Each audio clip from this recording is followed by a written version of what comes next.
ಆಕಾಶವಾಣಿ ಮಂಗಳೂರು.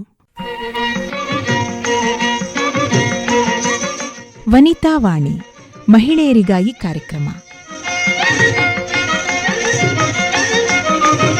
ಕೇಳುಗರೆ, ನಿಮಗೆಲ್ಲ ಇಂದಿನ ಕಾರ್ಯಕ್ರಮಕ್ಕೆ ಸ್ವಾಗತ.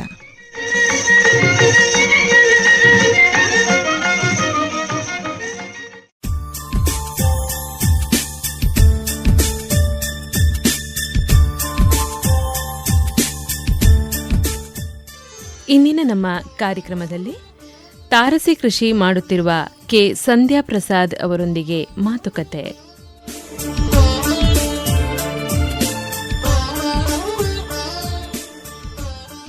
ವನಿತೆಯರೇ ನಮಸ್ಕಾರ. ಇವತ್ತು ನನ್ನೊಂದಿಗೆ ಇದ್ದಾರೆ ಶ್ರೀಮತಿ ಸಂಧ್ಯಾ ಪ್ರಸಾದ್. ಇವರು ಸುಮಾರು 8 ವರ್ಷಗಳಿಂದ ತಾರಸಿ ಕೃಷಿಯನ್ನ ಮಾಡ್ತಾ ಬರ್ತಾ ಇದ್ದಾರೆ. ವಿವಿಧ ರೀತಿಯ ತರಕಾರಿಗಳನ್ನು ಹಾಗೂ ಹೂವಿನ ಗಿಡಗಳನ್ನ ಬೆಳೀತಾ ಇದ್ದಾರೆ. ಈಗ ಇವರನ್ನ ಮಾತನಾಡಿಸಿ ತಾರಸಿ ಕೃಷಿಯ ಅನುಭವದ ಬಗ್ಗೆ ಹಾಗೂ ಅದರ ಕುರಿತಾಗಿ ಮಾಹಿತಿಗಳನ್ನು ಕೇಳೋಣ. ಕಾರ್ಯಕ್ರಮಕ್ಕೆ ಸ್ವಾಗತ ಮೇಡಮ್. ಧನ್ಯವಾದಗಳು ಮೇಡಮ್. ಮೊದಲನೇದಾಗಿ ಈ ತಾರಸಿ ಕೃಷಿ ಮಾಡಬೇಕು ಅಂತ ನಿಮ್ಗೆ ಅನ್ಸಿದ್ಯಾ? ಅವಾಗ ಬಾಲ್ಯದಲ್ಲೇ ನಂಗೆ ಇದು ಹೂವಿನ ಗಿಡ ಇದೆಲ್ಲ ನೆಡುವ ಒಂದು ಆಸಕ್ತಿ. ಅದು ಮದುವೆ ಆದ ನಂತರ ನಾವೆಲ್ಲಿ ಬಾಡಿಗೆ ಮನೆಯಲ್ಲಿದ್ದೇವೆ, ಅಲ್ಲಿ ಸ್ವಲ್ಪ ಜಾಗ ಇದ್ದಲ್ಲಿ ನೆಲದಲ್ಲಿ ಗಿಡಗಳನ್ನು ಹಾಕ್ತಾ ಇದ್ದೆ. ಕೆಲವು ತರಕಾರಿ ಗಿಡಗಳು ಸಹ ಹಾಕ್ತಾ ಇದ್ದೆ. ಮತ್ತೆ ನಮ್ಮದೇ ಮನೆ ಆದ ಮೇಲೆ, ಸ್ವಂತ ಮನೆ ಆದ್ಮೇಲೆ ಅಲ್ಲಿ ಸಹ ಹಾಕ್ತಾ ಇದ್ದೆ ನೆಲದಲ್ಲಿ. ಹೀಗೆ ಯಾವಾಗ್ಲೂ ಒಮ್ಮೆ ಒಂದು ಹಾಗಲಕಾಯಿ ಗಿಡವನ್ನು ಹಾಕಿದ್ದೆ. ಬೆಳೆಸಿದ್ದು ಹಾಗಲಕಾಯಿ ಟೆರೆಸ್ ಅಲ್ಲಿ. ಹೌದು, ಅದು ಹಾಕಿದ್ದೆ. ನಮ್ಮ ಮನೆಗೆ ಅವರು ಗೆಸ್ಟ್ ಬಂದಿದ್ರು. ಅವ್ರು ಬಂದಾಗ ನಿಂಗೆ ಇಲ್ಲಿಷ್ಟು ಜಾಗ ಉಂಟಲ್ಲ, ಇನ್ನು ಸಹ ಬೆಂಡೆ ಬಸಳೆ ಎಲ್ಲ ಹಾಕ್ಬೋದು ಅಂತ ಹೇಳಿದ್ರು. ಆಗ ನಂಗೆ ಟೆರೆಸ್ ಅಲ್ಲಿ ಕೂಡ ಮಾಡ್ಬೋದು, ನಂಗೆ ಜಾಗ ಉಂಟು ಅಂತ ಹೇಳಿ ಮತ್ತೆ ಯೂಟ್ಯೂಬ್ ಅಲ್ಲಿ ಇದ್ರಲ್ಲೆಲ್ಲ ಸರ್ಚ್ ಮಾಡಿ ಯಾವ ರೀತಿ ಮಾಡುದು ಅಂತ ಹೇಳಿ ಕಲ್ತು ಒಂದೊಂದೇ ಗಿಡಗಳನ್ನ ಹಾಕ್ಲಿಕ್ಕೆ ಶುರು ಮಾಡಿದೆ. ಅಂದ್ರೆ ನಿಮ್ಗೆ ಗೊತ್ತಿರ್ಲಿಲ್ಲ ಅಂದ್ರೆ ತಾರಸಿ ಕೃಷಿ ಸಹ ಮಾಡಬಹುದು? ಹೌದು, ಅಂದ್ರೆ ನಾನು ಅಷ್ಟು ಒಂದು ತಾರಸಿಯಲ್ಲಿ ಅಷ್ಟು ಜ್ಞಾನ ಇರ್ಲಿಲ್ಲ. ಕೆಳಗೆ ಮಾತ್ರ ಮಾಡುದು. ಹೌದು ಹೌದು, ಕೆಳಗೆ ಮಾತ್ರ, ನೆಲದಲ್ಲಿ ಮಾತ್ರ ಮಾಡ್ಬೋದು ಅಂತ ಹೇಳಿ ಹಾಗೆ ಅನ್ಕೊಂಡಿದ್ದೆ. ಮತ್ತೆ ಅವರು ಬಂದು ಹೇಳಿದಾಗ ನಂಗೆ ಆಗ ಫ್ಲಾಶ್ ಆಯ್ತು, ಮಾಡ್ಬೋದಲ್ಲ ಅಂತ ಹೇಳಿ. ಎಲ್ಲಿರುದು ಮನೆ ನಿಮ್ದು? ಕೊಂಚಾಡಿ ಲ್ಯಾಂಡ್ಲಿಂಗ್ಸ್ ಅಲ್ಲಿ ಇರುದು. ಈಗ ಅಲ್ಲಿ ಈಗ ಮನೆ ಹತ್ರದವರೆಲ್ಲ ನೋಡಿ ಅವರು ಸಹ ಪ್ರಾರಂಭ ಮಾಡಿದ್ರ ತಾರಸಿ? ಅವರಿಗೆ ಟೆರೆಸ್ ಅಲ್ಲಿ ಮಾಡ್ಲಿಕ್ಕೆ ಇಂಟ್ರೆಸ್ಟ್ ಇದ್ರು ಕೂಡ ಇದು ಶೀಟ್ ಎಲ್ಲ ಹಾಕಿ ಎಲ್ಲ ಮೊದ್ಲೇ ಮಾಡಿಟ್ಟಿದ್ದಾರೆ. ಹಾಗೆ ಅವರಿಗೆ ಜಾಗ ಇಲ್ಲ. ಆದ್ರೆ ಖುಷಿ ಆಗ್ತದೆ ಅವರಿಗೆ, ನೀವು ಮಾಡ್ತಾ ಇದ್ದೀರಿ ಅಂತ ಹೇಳಿ. ಸಿಟಿಯಾಗಿ ನೀವು ತಾರಸಿಯಲ್ಲಿ ತರಕಾರಿ ಎಲ್ಲ ಬೆಳಿತೀರಿ ಅಂತ ಅವ್ರಿಗೆ ಖುಷಿ ಆಗ್ತದೆ ನೋಡುವಾಗ, ಹೇಳ್ತಾರೆ. ಈಗ ನೀವು ಮೊದಲನೇದಾಗಿ ಯಾವ ಗಿಡಗಳನ್ನ ಬೆಳೆಸಿದ್ದು? ಮೊದಲು ಬೆಂಡೆ ಮತ್ತೆ ಹಾಗಲಕಾಯಿ ಫಸ್ಟ್ ಟೆರೆಸ್ ಅಲ್ಲಿ ನಾನು ಹಾಕಿದ್ದು. ಅಷ್ಟೇನು ಈಲ್ಡ್ ಸಿಗ್ಲಿಲ್ಲ ನಂಗೆ ಸ್ಟಾರ್ಟಿಂಗ್, ನಂಗೆ ಅಷ್ಟು ಐಡಿಯಾ ಇರ್ಲಿಲ್ಲ. ಮತ್ತೆ ಬೆಂಡೆ, ಬಸಳೆ, ಹಾಗೆ ತೊಂಡೆಕಾಯಿ ಹೀಗೆ ಹಾಕ್ತಾ ಹೋದೆ. ಫಸ್ಟ್ 1.5 ವರ್ಷ ಸ್ವಲ್ಪ ಕಷ್ಟ ಆಯ್ತು ನಂಗೆ. ಅದು ಗೊತ್ತಿಲ್ಲ ನಂಗೆ. ಅದು ನಿಮ್ಗೆ ಸಣ್ಣ ಕಂಟೈನರ್ ಅಲ್ಲಿ ಸ್ವಲ್ಪ ಜಾಗ, ನೀರು ಯಾವ ರೀತಿ ಹಾಕ್ಬೇಕು, ಯಾವ ರೀತಿ ಅದನ್ನು ಪೋಷಣೆ ಮಾಡ್ಬೇಕು ಅಂತ ನಂಗೆ ಅಷ್ಟು ಗೊತ್ತಿರ್ಲಿಲ್ಲ. ಹೀಗೆ ನೋಡಿ ಕಲ್ತ ಅನುಭವದಿಂದ ಮತ್ತೆ 2ನೇ ವರ್ಷದಿಂದ ಸರಿಯಾಗಿ ನಮ್ಮ ಮನೆಗೆ ತಕ್ಕಷ್ಟು ನಾನು ಬೆಳಿಲಿಕ್ಕೆ ಶುರು ಮಾಡಿದೆ. ಈಗ ಯಾವ್ದೆಲ್ಲ ಗಿಡ ಇದೆ? ಈಗ ಅಲಸಂಡೆ, ಬೆಂಡೆ, ಬಸಳೆ, ಕಾಯಿಮೆಣಸು, ಮತ್ತೆ ಪುದೀನ, ಪಾಲಕ್, ಮತ್ತೆ ಶುಂಠಿ, ಹೀಗೆ ಹರಿವೆ ಸೊಪ್ಪು. ಹೌದು. ಈಗ ನೀವು ಗಿಡಗಳನ್ನೆಲ್ಲ ಯಾವ್ದ್ರಲ್ಲಿ ಬೆಳೆಯೋದು? ಯಾವ್ದ್ರಲ್ಲಿ? ಸ್ವಲ್ಪ ಸಣ್ಣ ಗಿಡಗಳನ್ನೆಲ್ಲ ಗ್ರೋ ಬ್ಯಾಗ್ ಅಂತ ಸಿಗ್ತದೆ ನಿಮ್ಗೆ, ಅದರಲ್ಲಿ ಬೆಳೀತಾ ಇದ್ದೇನೆ. ಬಸಳೆ ಅಂತ ಸ್ವಲ್ಪ ದೊಡ್ಡ, ತುಂಬಾ ಟೈಮಿಗೆ ಬರುವಂತ ಗಿಡಗಳು, 1 ವರ್ಷಕ್ಕೆಲ್ಲ ಬರುವಂತ ಗಿಡಗಳು, ಟಬ್ ಸಿಗ್ತದೆ ನಿಮ್ಗೆ, ದೊಡ್ಡ ಟಬ್ ಸಿಗ್ತದಲ್ಲ, ಅದರಲ್ಲಿ ಬೆಳೀತಾ ಇದ್ದೇನೆ. ಅದಕ್ಕೆ ಗೊಬ್ಬರ ಎಲ್ಲ ನಮ್ದು ಆರ್ಗ್ಯಾನಿಕ್ ಇಂದ ಬರುವ ಒಂದು ಸ್ವರ್ಗಸಾರ ಅಂತ ಉಂಟು, ಅದನ್ನು ಹಾಕ್ತೇನೆ.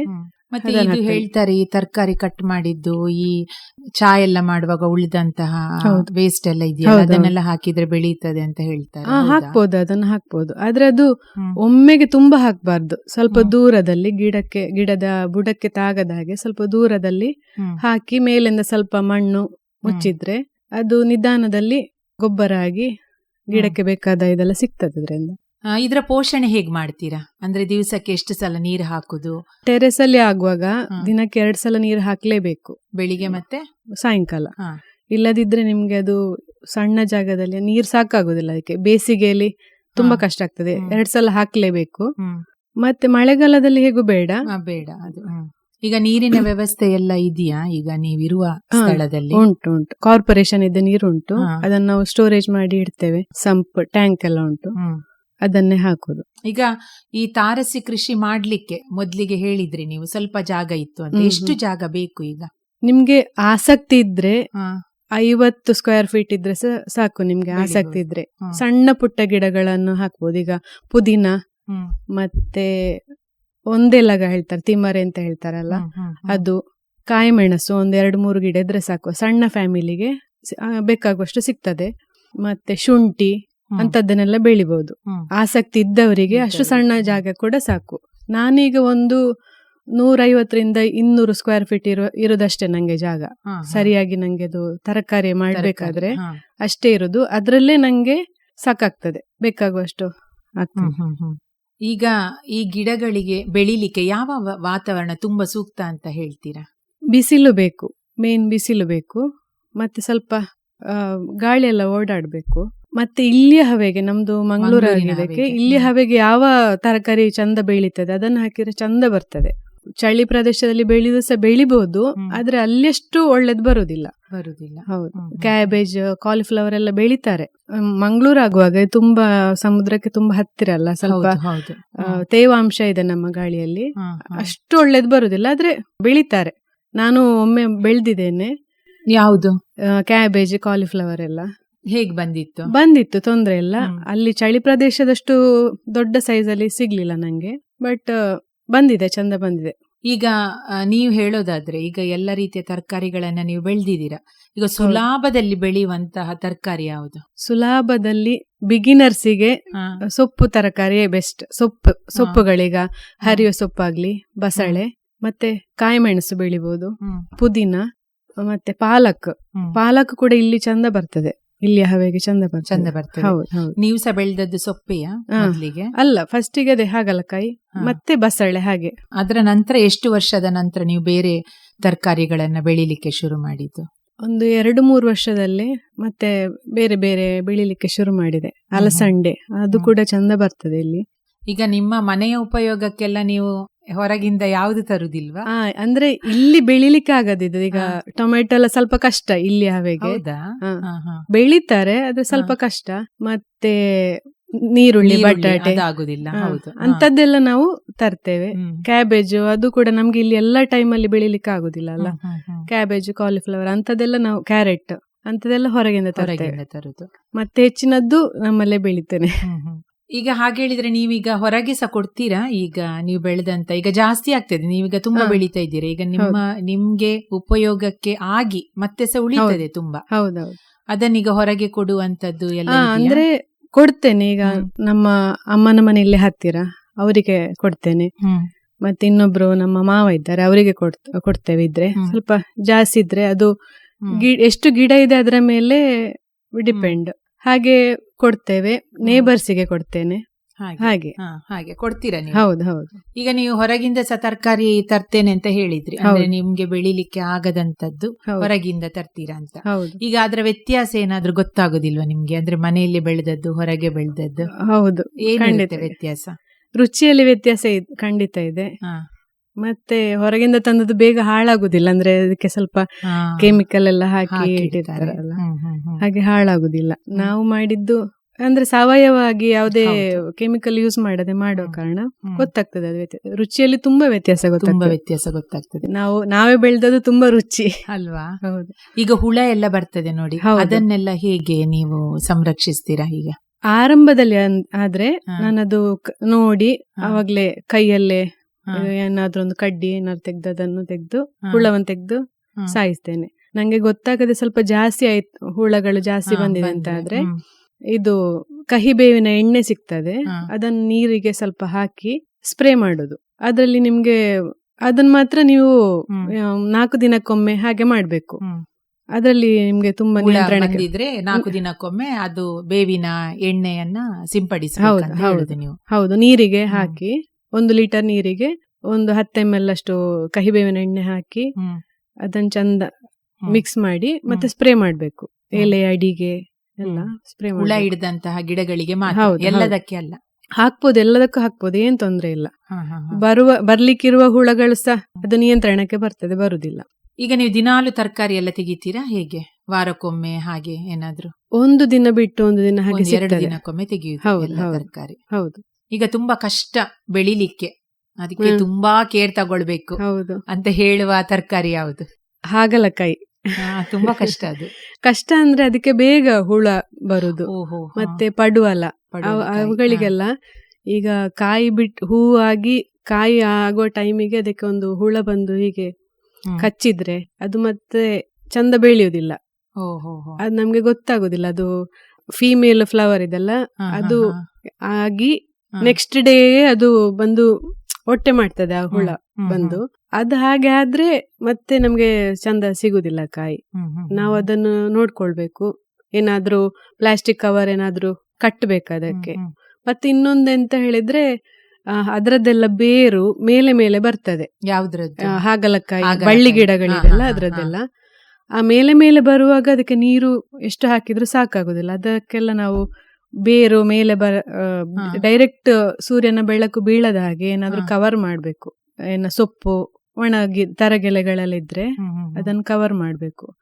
ಅದು ಸ್ವಲ್ಪ ಕಷ್ಟ. ಆದ್ರೂ ನೀವು ಬೆಳೀತಾ ಇದ್ದೀರಿ. ಹೌದು ಹೌದು. ಈಗ ನಿಮ್ಮ ಈ ತಾರಸಿ ಕೃಷಿಯನ್ನ ನೋಡಿ ಅವರಿಗೆ ಇಂಪ್ರೆಸ್ ಆಗಿ ಬೇರೆ ಯಾರಾದ್ರೂ ಮಾಡಿದಾರಾ? ಕೆಲವರಿದ್ದಾರೆ. ಅದರಲ್ಲಿ ಒಬ್ರು ಹೂವಿನ ಗಿಡಗಳೆಲ್ಲ ತಗೊಳ್ತಾರ, ಹೀಗೆ ಮಾಡ್ಬೇಕಾ ಹೀಗೆ ಮಾಡ್ಬೇಕಾ ಅಂತ. ಹೂವಿನ ಗಿಡ ಮಾಡ್ತಾ ಇದ್ರು. ಹೂವಿನ ಗಿಡದ ಬಗ್ಗೆ ಮಾತಾಡಲಿಲ್ಲ, ಹೇಳಿ ಹೇಳಿ. ಒಬ್ರು ಹಾಗೆ ಹೂವಿನ ಗಿಡ ಮಾಡ್ತಾ ಇದ್ದಾರೆ, ಮತ್ತೊಬ್ರು ಸ್ವಲ್ಪ ತರಕಾರಿ ಹಾಗೆ. ಹೂವಿನ ಗಿಡ ಯಾವ್ದ್ರೆಲ್ಲ ಬೆಳೆಸಿದೀರಾ ನೀವು? ತಾರಸಿಯಲ್ಲಿ 1-2-3 ಗುಲಾಬಿ ಗಿಡ ಹೂಸ ಬೆಳೆಸಿದೀರಾ? ಸ್ವಲ್ಪ ಅದು ಇರ್ಲಿ ಅಂತ, ಬರೀ ತರಕಾರಿ ಆಗುದಕ್ಕೆ. ನಿಮ್ಗೆ ಪಾಲಿನೇಷನ್ಗೆ ಇದು ಜೇನು ಹುಳಗಳೆಲ್ಲ ಬರ್ಬೇಕಲ್ಲ, ಅದಕ್ಕೆ ಹೂವಿನ ಗಿಡ ಇದ್ರೆ ಬರ್ತವೆ.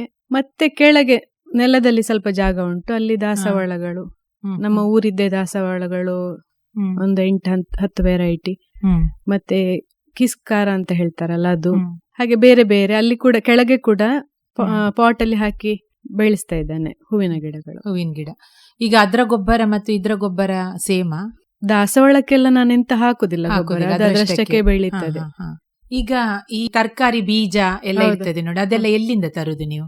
ಅದೆಲ್ಲ ಕೆಲವೆಲ್ಲ ನಾನು ಹೀಗೆ ನರ್ಸರಿಯಿಂದ ಇಲ್ಲದ್ರೆ ಆನ್ಲೈನ್ ಇಂದ ತರಿಸ್ತೇನೆ. ಈಗ ಪಾಲಕ್ಕೆಲ್ಲ ನಮ್ಮ ಇಲ್ಲಿ ಬೆಳೆಯುವುದಿಲ್ಲ, ಹಾಗೆ ಅದರದ್ದೆಲ್ಲ ತರಿಸ್ತೇನೆ. ಮತ್ತೆಲ್ಲ ನಾವು ಯಾರು ನೆಂಟ್ರ ಮನೆಗೆ ಹೋದಾಗ ಎಲ್ಲ ಅಲ್ಲಿ ಅವ್ರು ಏನ್ ಬೆಳಿತಾರೆ ಅದನ್ನು ನೆಂಟ್ರ ಮನೆಯಲ್ಲಿ ಸಹ ಬೆಳಿತಾರೆ ಇದೆಲ್ಲ. ಅಂದ್ರೆ ಹಳ್ಳಿಯಲ್ಲಿರೋರೆಲ್ಲ ಬೆಳೆಸ್ತಾರೆ. ಮತ್ತೆ ಹೇಳ್ತಾರೆ ಈಗ ಟೊಮೆಟೊ ಉಂಟಲ್ಲ, ಈಗ ಟೊಮೆಟೊದ್ದು ಬೀಜ ತೆಗೆದು ಹಾಕಿದ್ರೆ ಟೊಮೆಟೊ ಗಿಡ ಆಗ್ತದೆ ಅಂತ ಹೇಳ್ತಾರೆ. ಆಗ್ತದೆ, ಆದ್ರೆ ನಮ್ಗೆ ಈಲ್ಡ್ ಅಷ್ಟು ಸಿಗ್ತದೆ ಅಂತ ಹೇಳಲಿಕ್ಕೆ ಬರುದಿಲ್ಲ. ಅಂದ್ರೆ ಅವರು ಹೈಬ್ರಿಡ್ ಹಾಕಿರ್ತಾರಲ್ಲ, ಹೈಬ್ರಿಡ್ ಬೀಜಗಳ ಅದರದ್ದೇ ಆ ಕಾಯಿಯದ್ದೇ ಬೀಜ ಕೆಲವೊಮ್ಮೆ ಬರುದಿಲ್ಲ ನಮ್ಗೆ, ಕೆಲವೊಮ್ಮೆ ಲಕ್ಕಲಿ ಬರ್ಬೋದು. ಹೌದು. ಈಗ ಇದ್ರ ಖರ್ಚು ವೆಚ್ಚ ಎಲ್ಲ ಹೇಗೆ? ತುಂಬಾ ಖರ್ಚು ಮಾಡೋರು ಹಾಗೆ ಸಹ ಮಾಡ್ಬೋದು. ಯಾವ್ದಕ್ಕೆ ಇದೆಲ್ಲ ಖರ್ಚು ತಗೊಳ್ತದೆ? ಮೇನ್ ನಮ್ಗೆ ಅದು ಕಂಟೈನರ್ ಬೇಕಲ್ಲ, ಗ್ರೋ ಬ್ಯಾಗ್ ಆಗ್ಲಿ ಪಾಟ್.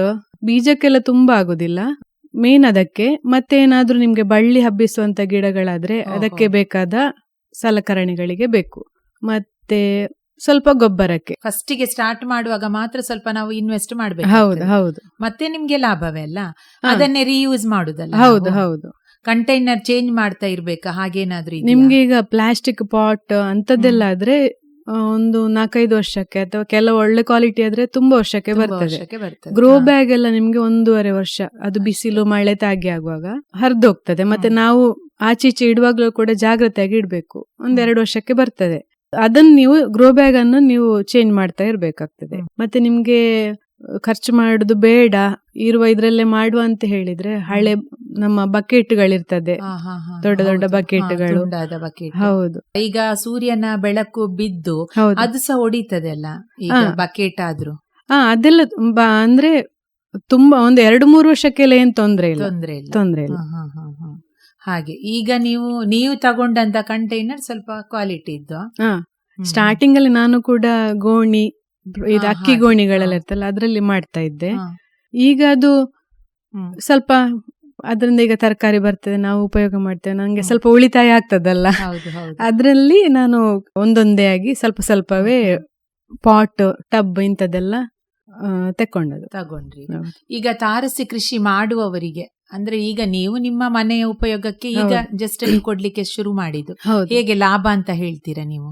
ಲಾಭಕ್ಕಿಂತ ಹೆಚ್ಚು ಉಳಿತಾಯ. ನಿಮ್ಗೆ ಇದ್ರಲ್ಲಿ ತಾರಸಿ ಕೃಷಿ ಮಾಡಿ ನೀವು ತರಕಾರಿ ಬೆಳಿತೀರಿ, ಉಪಯೋಗ ಮಾಡ್ತೀರಿ, ಇದರಿಂದ ನಿಮ್ಗೆ ಹಣ ಕಾಣುದಿಲ್ಲ. ಈಗ ಹೊರಗಿಂದ ನೀವು ತರಕಾರಿ ತರ್ತೀರಿ, ಹಣ ಕೊಟ್ಟು ತರಬೇಕು. ಅದು ಕೊಡೋ ಬದಲು ಆ ಹಣ ನಿಮ್ಮಲ್ಲಿ ಉಳಿತಾಯ ಆಗಿ ಇರ್ತದೆ. ಮತ್ತಿನ್ನೊಂದು, ಇನ್ನು ಸ್ವಲ್ಪ ಜಾಗ ಜಾಸ್ತಿ ಇದೆ ಅಂತ ಆದ್ರೆ, ಯಾವ ಊರಲ್ಲಿದ್ದಾರೆ ಆ ಊರಿಗೆ ಅನುಸರಿಸಿ ಅಲ್ಲಿ ಯಾವುದಕ್ಕೆ ಡಿಮಾಂಡ್ ಉಂಟು ಆ ಡಿಮಾಂಡ್ ಇರುವ ತರಕಾರಿಯನ್ನು ಬೆಳೆದು ಮಾರ್ಬೋದು ಸಹ. ಅದೇ ನಿಮ್ಗೆ ಗೊತ್ತಿರುವ ಅಂಗಡಿಗಳಿಗೆ ಹೋಗಿ ಹೌದು, ನಿಮ್ಮ ಹತ್ರ ಎಷ್ಟು ಉಂಟು ಅಷ್ಟನ್ನು ತೆಕ್ಕೊಳ್ಳುವ ಹಾಗೆ ಮಾತಾಡಿ ಅದನ್ನು ಮಾರ್ಬೋದು ಸಹ ನಿಮ್ಗೆ. ಅದೇ ಈಗ ಆರ್ಗ್ಯಾನಿಕ್ ಅಂತ ಹೇಳಿದ್ರೆ ಹೌದು, ಜಾಸ್ತಿ ಜನ ಅದಕ್ಕೆ ಪ್ರಿಫರ್ ಹೌದು, ಹೌದು. ಆರ್ಗ್ಯಾನಿಕ್. ಹೌದು, ರೇಟ್ ಕೂಡ ನಮ್ಗೆ ಬೆಳೆಯುವುದು ಅಂತ ಗೊತ್ತಾದ್ರೆ ಸೀದಾ ನಿಮ್ಮಲ್ಲಿಗೆ ಬಂದು ತಗೊಳ್ಳೋರು ಸಹ ಇದ್ದಾರೆ. ಹಾಗೆ ಹೌದು. ಇದರಿಂದ ಮತ್ತೆ ಈಗ ಅನುಕೂಲತೆ ಹೌದು, ಅನಾನುಕೂಲತೆ ಸಹ ಇದೆಯಾ? ಅನಾನುಕೂಲತೆ ಅಂತ ಏನಿಲ್ಲ. ಒಂದಂದ್ರೆ ನಾವೀಗ 1-2-3 ದಿನಕ್ಕೆ ಹೊರಗೆ ಹೋಗ್ಬೇಕು ಅಂತ ಆದ್ರೆ ನೀರು ಹಾಕ್ಲಿಕ್ಕೆ ಯಾರಾದ್ರೂ ಒಂದು ಜನ ಇರ್ಲೇಬೇಕು ಮನೆಯಲ್ಲಿ. ಅದೊಂದೇ, ಮತ್ತೆ ಬೇರೆ ಏನಿಲ್ಲ. ಹಾಗಾದ್ರೆ ನೀವು ಹೇಳುದು ತಾರಸಿ ಕೃಷಿ ಮಾಡಿ ಅಂತ. ಹೌದು ಹೌದು, ಆಸಕ್ತಿ ಇದ್ದವರು ಮಾಡಿ ಅಂತ. ಹೌದು ಹೌದು. ಈಗ ಮನೆಯವರ ಪ್ರೋತ್ಸಾಹ ಹೇಗಿದೆ? ಅಂದ್ರೆ ಏನ್ ಮಾಡ್ಬೇಕಾದ್ರೂ ಒಂದು ಪ್ರೋತ್ಸಾಹ ಅಂತ ಬೇಕಲ್ಲ, ಹಾಗಾಗಿ ಮನೆಯಲ್ಲಿ ಯಾರೆಲ್ಲ ಇದ್ದಾರೆ, ಹೇಗಿದೆ ಪ್ರೋತ್ಸಾಹ? ನನ್ನ ಯಜಮಾನ್ರು ಮತ್ತೆ 2 ಮಕ್ಕಳು. ಅವ್ರ ಮನೇಲಿ ಇದ್ದಾಗ ಅವ್ರ ಹತ್ರ ನೀರು ಹಾಕ್ಲಿಕ್ಕೆ ಹೇಳುದಾ, ಅಥವಾ ಗೊಬ್ಬರ ಮೇಲೆ ಆದ ಕಾರಣ ಗೊಬ್ಬರ ಕೆಳಗಿಂದ ಮೇಲೆ ತಗೊಂಡೋಗ್ಬೇಕು, ಮಣ್ಣು ಕೊಂಡೋಗ್ಬೇಕು, ಅದಕ್ಕೆಲ್ಲ ಹೇಳಿದ್ರೆ ಎಲ್ಲರೂ ಹೆಲ್ಪ್ ಮಾಡ್ತಾರೆ. ಅಂದ್ರೆ ಅವರ ಪ್ರೋತ್ಸಾಹ ತುಂಬಾ. ಹೌದು ಹೌದು. ಮೇಡಮ್, ಈಗ ನಿಮ್ಮ ಈ ಗಿಡಗಳಿಗೆಲ್ಲ ಹಕ್ಕಿಗಳ ಕಾಟ ಹಾಗೆ ಏನಾದ್ರೂ ಇಲ್ವಾ? ಇಲಿಗಳ ಕಾಟ? ಹಕ್ಕಿಗಳ ಕಾಟ ಎಲ್ಲ ಏನಿಲ್ಲ, ಆದ್ರೆ ಇಲಿಗಳ ಕಾಟ ಇತ್ತು. ಈಗ ಅಷ್ಟಿಲ್ಲ, ಮೊದ್ಲಿತ್ತು. ಏನ್ ಮಾಡಿದ್ರಿ ಅದಕ್ಕೆ ವ್ಯವಸ್ಥೆ? ಅದಕ್ಕೆ ನಾನೆಂತ ಮಾಡ್ಲಿಲ್ಲ. ನಮ್ಮ ನೇಬರ್ ಮನೆಯಲ್ಲಿ 2 ಬೆಕ್ಕು ಸಾಕಿದ್ದಾರೆ. ಅವು ಆ 2 ಬೆಕ್ಕುಗಳು ನಮ್ಮ ಟೆರೆಸ್ ಅಲ್ಲಿ ಓಡಾಡ್ತಾ ಇರ್ತದೆ ರಾತ್ರಿ ಎಲ್ಲ. ಇರ್ಬೇಕು. ಹೌದು. ಈಗ ನೀವು ಹೊರಗೆ ಕೊಡ್ಲಿಕ್ಕೂ ಶುರು ಮಾಡಿದ್ರ ಈಗ ತರಕಾರಿ ಎಲ್ಲ ಜಾಸ್ತಿ ಆದದ್ದು? ಹೌದು, ಅಂದ್ರೆ ಕೊಡ್ಲಿಕ್ಕೆ ಬೇಕಾಗಿ ಬೆಳೀತಾ ಇದ್ದೇನೆ. ಬಸಳೆ ಬೆಳೀತಾ ಇದ್ದೇನೆ. ಬಸಳೆಗೆಲ್ಲ ಈ ಊರಲ್ಲಿ ಡಿಮಾಂಡ್ ಉಂಟಲ್ಲ, ಹಾಗೆ ಒಳ್ಳೆ ರೇಟ್ ಸಿಗ್ತದೆ ಈಗ. ಸಿಗ್ತದೆ. ಅದು ಆರ್ಗ್ಯಾನಿಕ್ ಅಂತ ಹೇಳುವಾಗ ಜನಗಳು ಜಾಸ್ತಿ. ಹೌದು, ತುಂಬಾ ಏನು ಕೊಡ್ಲಿಕ್ಕೆ ಆಗುದಿಲ್ಲ ನಂಗೀಗ. ತಿಂಗಳಿಗೆ 4-5 kg ಅಷ್ಟು ಹಾಗೆ ಹೋಗ್ತದೆ. ಈಗ ನಿಮ್ಗೆ ತಾರಸಿ ಕೃಷಿಯನ್ನ ವಿಸ್ತಾರ ಮಾಡ್ಬೇಕು ಅಂತ ಏನಾದ್ರೂ ಆಲೋಚನೆ ಏನಾದ್ರೂ ಇದೆಯಾ? ಆಲೋಚನೆ ಇತ್ತು, ಆದ್ರೆ ಈಗ ಒಂದು ಜಾಗ ತಕೊಂಡಿದ್ದೇವೆ. ಹೌದಾ? ಎಲ್ಲಿ? ಬಂಟ್ವಾಳದಲ್ಲಿ. ಹಾಗೆ ಇನ್ನು ಕೆಲವೆಲ್ಲ ಅಲ್ಲಿಗೆ ಶಿಫ್ಟ್ ಮಾಡುದು, ತರಕಾರಿಗಳನ್ನೆಲ್ಲ, ಬಳ್ಳಿ ಗಿಡಗಳು, ಬಳ್ಳಿ ಹಬ್ಬಿ ಆಗುವಂತ ಗಿಡಗಳೆಲ್ಲ ನೆಲದಲ್ಲಿ ಇದ್ರೆ ಇನ್ನೂ ಚಂದ ಬರ್ತದಲ್ಲ, ಹಾಗೆ ಅಲ್ಲಿಗೆ ಶಿಫ್ಟ್ ಮಾಡ್ತಾ ಇದ್ದೇವೆ. ಕೆಲವು ಮಾತ್ರ ಇಲ್ಲಿ ಮಾಡುದು. ಈಗ ಹೊಸತ್ತು ಯಾವ್ದಾದ್ರು ಬೆಳಿಬೇಕು ಅಂತ ಆಲೋಚನೆ ಉಂಟಾ? ಹೊಸ ಗಿಡ ನೀವು ಇಷ್ಟರವರೆಗೆ ಬೆಳೆಯದ್ದು ಯಾವ್ದಾದ್ರು ತರಕಾರಿಯಾ ಅಲ್ಲ ಹೂವಿನ ಗಿಡವಾ, ಯಾವ್ದಾದ್ರು ಬೆಳಿಬೇಕಂತ ಉಂಟಾ ತಲೆಯಲ್ಲೀಗ? ಹಣ್ಣುಗಳದ್ದುಂಟು. ಹಣ್ಣುಗಳ ಗಿಡ ತುಂಬಾ ಇಷ್ಟ, ಅಂದ್ರೆ ಹಣ್ಣುಗಳಂದ್ರೆ ತುಂಬಾ ಇಷ್ಟ. ಯಾವ ರೀತಿಯ ಹಣ್ಣುಗಳನ್ನ ಬೆಳಿಬೇಕಂತಿದ್ದೀರಾ? ನಮ್ಮ ಇಲ್ಲಿ ಬೆಳೆಯುವುದಿಲ್ಲಲ್ಲ, ಕಮ್ಮಿ ಬೆಳಿತಾರೆ. ಅಂದ್ರೆ ಈಗ ಬಟರ್ ಫ್ರೂಟ್ ಕೆಲವು ಚಳಿ ಪ್ರದೇಶದಲ್ಲೆಲ್ಲ ಬೆಳಿತಾರಲ್ಲ, ಅಂತದನ್ನೆಲ್ಲ ಇಲ್ಲಿ ತಂದು ಒಂದು ಅದು ಪ್ರಯತ್ನ ಮಾಡ್ಬೇಕು ಅಂತ ಉಂಟು. ಮತ್ತೆ ಈಗ ಡ್ರ್ಯಾಗನ್ ಫ್ರೂಟಿಗೆಲ್ಲ ತುಂಬಾ ಡಿಮ್ಯಾಂಡ್ ಇದೆ. ಅದು ಬೆಳಿಬಹುದಾ? ಇಲ್ಲಿದ್ದು ವಾತಾವರಣಕ್ಕೆ ಬೆಳೀತದೆ, ಚಂದ ಬೆಳೀತದೆ. ಹೌದು ಹೌದು. ನಾವದೇ ಬಂಟ್ವಾಳಕ್ಕೂ ಹೋಗುವಲ್ಲಿ ಒಬ್ಬರ ಜಾಗ ನೋಡಿದ್ದೇವೆ, ಅಲ್ಲಿ ಫುಲ್ ಡ್ರ್ಯಾಗನ್ ಫ್ರೂಟ್ ನೆಟ್ಟಿದ್ದಾರೆ ಅವರು. ಹೌದಾ? ಹೌದು ಹೌದು. ಅದಕ್ಕೆ ನೀರು ನಿಲ್ಬಾರ್ದು ಅಷ್ಟೇ, ಬುಡದಲ್ಲಿ ನೀರು ನಿಲ್ಬಾರ್ದು ಡ್ರ್ಯಾಗನ್ ಫ್ರೂಟ್ ಗಿಡಕ್ಕೆ. ಚಂದ ಬರ್ತದೆ, ಡಿಮಾಂಡ್ ಕೂಡ ಉಂಟು ಅದಕ್ಕೆ. ಈಗ ಆಪಲ್ ಎಲ್ಲ ಬೆಳಿಲಿಕ್ಕೆ ತುಂಬಾ ಕಷ್ಟ ಅಲ್ಲ? ಅದು ಕಷ್ಟ ಆದ್ರೂ ಕೆಲವರು ಬೆಳಿತಾ ಇದ್ದಾರಂತೆ. ಹೌದಾ? ಹೌದೌದು. ನೀವೀಗ ಯಾರಾದ್ರೂ ಒಬ್ರು ತಾರಸಿ ಕೃಷಿ ಅಂದ್ರೆ ತುಂಬಾ ನಿಮ್ಗಿಂತ ಜಾಸ್ತಿ ವರ್ಷ ಮಾಡ್ತಿದ್ದವರದ್ದು ಯಾರನ್ನಾದ್ರೂ ಭೇಟಿ ಮಾಡಿದೀರಾ? ಅವರಿಂದ ಮಾಹಿತಿಗಳನ್ನ ಕೇಳಿದೀರಾ? ಇಲ್ಲ ಇಲ್ಲ, ಹಾಗೇನೆ ಇಲ್ಲ. ಸರಿ, ಈಗ ಕೊನೆಯದಾಗಿ ಈ ತಾರಸಿ ಕೃಷಿ ಮಾಡುವಂತವರಿಗೆ ಏನ್ ಹೇಳಲಿಕ್ಕೆ ಇಷ್ಟಪಡ್ತೀರಾ ನೀವು? ತಾರಸಿ ಕೃಷಿ ಮಾಡೋರು ಖಂಡಿತ ಮಾಡ್ಲಿಕ್ಕೆ ಪ್ರಯತ್ನ ಪಡಿ. ಮೊದಲಿಗೆ ನೀವು ಸೊಪ್ಪು ತರಕಾರಿಗಳನ್ನ ಶುರು ಮಾಡಿ. ಯಾಕೆಂದ್ರೆ ಅದರಲ್ಲಿ ಅದು ಸುಲಭವಾಗಿ ಬೆಳಿಬಹುದು, ನಮ್ಗೆ ತುಂಬಾ ಶ್ರಮ ಏನು ಬೇಡ. ಸೊಪ್ಪು ತರಕಾರಿ ಮೊದಲು ಮಾಡಿ, ಮತ್ತೆ ನಿಧಾನಕ್ಕೆ ಒಂದೊಂದೇ ತರಕಾರಿ ಸೇರಿಸ್ಕೊಂಡು ಹೋಗ್ಬೋದು. ತಾರಸಿ ಕೃಷಿ ಮಾಡ್ಲಿಕ್ಕೆ ಶುರು ಮಾಡೋ ಮೊದ್ಲು ಯಾರಾದ್ರೂ ಹಾಗೆ ತಾರಸಿ ಕೃಷಿ ಮಾಡೋರಿದ್ರೆ ಅವರ ಮನೆಗೆ ಹೋಗಿ ಮಾಹಿತಿಯನ್ನು ಕೇಳಿ ತಿಳ್ಕೊಳ್ಳಿ. ಯಾವ ರೀತಿ ಗೊಬ್ಬರ ಹಾಕುದು ಅದೆಲ್ಲ ಕೇಳಿ ತಿಳಿದು ಅವರ ಮಾರ್ಗದರ್ಶನದಲ್ಲಿ ಶುರು ಮಾಡಿದ್ರೆ ಒಳ್ಳೇದು. ನೀವು ಮೊದ್ಲಿಗೆ ತುಂಬಾ ಹಣ ಹಾಕಿ ಇನ್ವೆಸ್ಟ್ ಮಾಡಿ ಮತ್ತೆ ನಿಮ್ಗೆ ಅದು ಸೆಟ್ ಆಗದಿದ್ರೆ, ಅಂದ್ರೆ ನಮ್ಗೆ ಸ್ಟಾರ್ಟಿಂಗ್ ಅಲ್ಲಿ ಕಲಿಯುವಾಗ ನಮ್ಗೆ ಅದು ಸರಿ ಆಗುದಿಲ್ಲ ಅಲ್ಲ, ಆಗ ಯಾಕಾದ್ರೂ ಶುರು ಮಾಡಿದೆ ಅಂತ ಅನಿಸ್ಬಾರ್ದು. ಹಾಗೆ ಇನ್ವೆಸ್ಟ್ ಬೇಡ, ಸಣ್ಣದ್ರಿಂದ ಶುರು ಮಾಡಿ. ಹೌದು ಹೌದು. ಮತ್ತೆ ಗೊತ್ತಿರೋರ ಹತ್ರ ಕೇಳಿ ಮಾಹಿತಿ ಪಡೆದು ಶುರು ಮಾಡಿ. ಮತ್ತೆ ಈಗ ನಿಮ್ಗೆ ಅದು ತಾರಸಿ ಕೃಷಿ ಮಾಡಿದ್ರೆ ಸೀಪೇಜ್ ಆಗ್ತದೆ ಹಾಗೆಲ್ಲ ಹೇಳ್ತಾರೆ. ಹಾಗೇನಾದ್ರೂ ನಿಮ್ಗೆ ಡೌಟ್ ಇದ್ರೆ ಅದಕ್ಕೆ ಬೇಕಾದ ವ್ಯವಸ್ಥೆ ಮಾಡಿಕೊಂಡು ಮತ್ತೆ ಮುಂದುವರಿಯೋದು ಒಳ್ಳೆಯದು. ನೀರಿಗೆಲ್ಲ ಹೇಗೆ ವ್ಯವಸ್ಥೆ ಉಂಟಾ ಅಂತ ಹೇಳಿ. ಹೌದು ಹೌದು. ನೀರಿಗೆ ವ್ಯವಸ್ಥೆ ಎಲ್ಲ ಹೇಗೆ ಉಂಟಾ ಅದೆಲ್ಲ ಸರಿಯಾಗಿ ಆಲೋಚನೆ ಮಾಡಿ ಮಾಡುದು ಒಳ್ಳೇದು. ಹಣ್ಣು ತುಂಬಾ ಜಾಗ ಇದ್ರೆ, ತಾರಸಿಯಲ್ಲಿ ತುಂಬಾ ಜಾಗ ಇದ್ರೆ ಹಣ್ಣುಗಳು ಸಹ ಬೆಳಿತಾರೆ ಕೆಲವರು. ದೊಡ್ಡ ಡ್ರಮ್ ತರಕಾರಿ ಬೆಳೆಯುವುದು ತರಕಾರಿ ಮಾತ್ರ ಬೆಳಿತೀರಾ? ಇಲ್ಲ ಇಲ್ಲ, ನಂಗೆ ಇರುದು ಸಣ್ಣ ಜಾಗ ಅಷ್ಟೇ, ಒಂದು 200 ಸ್ಕ್ವೇರ್ ಫೀಟ್ ಇರ್ಬೋದಷ್ಟೇ. ಅಷ್ಟ್ರಲ್ಲಿ ನಾನು ತರಕಾರಿ ಮಾತ್ರ ಮಾಡುದು. ಬೇರೆಲ್ಲ ಇಟ್ಟರೆ ಅದು ಸ್ವಲ್ಪ ಹಣ್ಣುಗಳದ್ದೆಲ್ಲ ಸ್ವಲ್ಪ ಎತ್ತರ ಬೆಳೀತದಲ್ಲ, ಜಾಗ ಸಾಕಾಗೋದಿಲ್ಲ. ತುಂಬಾ ಜಾಗ ಇದ್ರೆ, ಟ್ಯಾರೆಸ್ ಅಲ್ಲಿ ತುಂಬಾ ಜಾಗ ಇದ್ರೆ ಹಣ್ಣುಗಳು ಸಹ ಬೆಳಿಬಹುದು. ಯಾವ ರೀತಿಯ ಹಣ್ಣುಗಳನ್ನ ಬೆಳಿಬಹುದು? ಈಗ ಪೇರಳೆ, ದಾಳಿಂಬೆ ಅಂತ ಸ್ಟಾರ್ ಫ್ರೂಟ್ ಅಂತೆಲ್ಲ ಹೇಳ್ತಾರಲ್ಲ, ಅದು ಬಾಳೆ ಗಿಡ ಸಹ ನೆಡ್ತಾರೆ ಕೆಲವರು.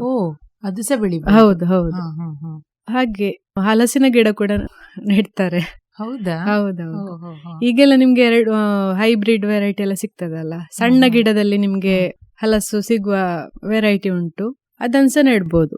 ಈಗ ಒಂದು ಪ್ರಶ್ನೆ ಕೇಳಲಿಕ್ಕೆ ಮರ್ತೋಯ್ತು ನನಗೆ. ಈಗ ನೀವು ತಾರಸಿ ಕೃಷಿ ಬೆಳೆದ ನಂತರ ಈಗ ನಿಮ್ಗೆ ಅಲ್ಲಿ ಅಂದ್ರೆ ತಂಪಾಗ್ಲಿಕ್ಕೆ ಏನಾದ್ರೂ ಶುರು ಆಯ್ತಾ ನಿಮ್ಮ ಮನೆಯಲ್ಲಿ? ಅಂದ್ರೆ ಕೆಳಗೆ ಇಲ್ಲ ಬಿಸಿ ಬಿಸಿ ಇರ್ತದೆ, ಟ್ಯಾರೆಸ್ಗೆ ಡೈರೆಕ್ಟ್ ಇದು ಬೀಳ್ತದೆ ಸೂರ್ಯನ ಕಿರಣ.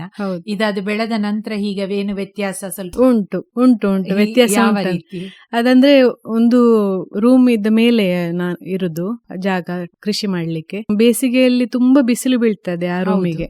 ಆದ್ರೆ ಇದು ಕೃಷಿ ಮಾಡ್ಲಿಕ್ಕೆ ಶುರು ಮಾಡಿದ್ಮೇಲೆ ಅಲ್ಲಿ ಸ್ವಲ್ಪ ನೀರೆಲ್ಲ ಹಾಕ್ತೇವೆ, ಗಿಡಗಳೆಲ್ಲ ಉಂಟು, ಡೈರೆಕ್ಟ್ ಇದು ಬೀಳುದಿಲ್ಲ ಬಿಸಿಲು, ಹಾಗಾಗಿ ತಂಪು ಉಂಟು ಕಂಪೇರ್ ಮಾಡಿದ ಮೊದ್ಲು ಮತ್ತೆ ಈಗ. ಹೌದೌದು. ಸರಿ ಮೇಡಮ್, ಕಾರ್ಯಕ್ರಮದಲ್ಲಿ ಭಾಗವಹಿಸಿದಕ್ಕೆ ತುಂಬಾ ಹೃದಯದ ಧನ್ಯವಾದಗಳು. ತಾರಸಿ ಕೃಷಿಯ ಬಗ್ಗೆ ಬಹಳಷ್ಟು ಮಾಹಿತಿಗಳನ್ನು ಹಾಗೂ ನಿಮ್ಮ ಅನುಭವಗಳನ್ನ ಹಂಚಿಕೊಂಡಿರಿ. ಮಗದೊಮ್ಮೆ ಧನ್ಯವಾದಗಳು. ಧನ್ಯವಾದಗಳು.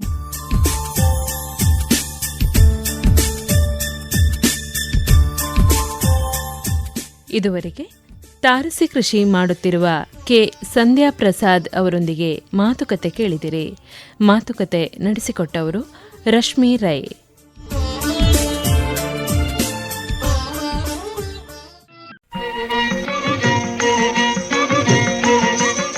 ಇದು ಇಂದಿನ ವನಿತಾವಾಣಿ. ಮತ್ತೆ ನಿಮ್ಮ ಭೇಟಿ ಮುಂದಿನ ಕಾರ್ಯಕ್ರಮದಲ್ಲಿ. ನಮಸ್ಕಾರ.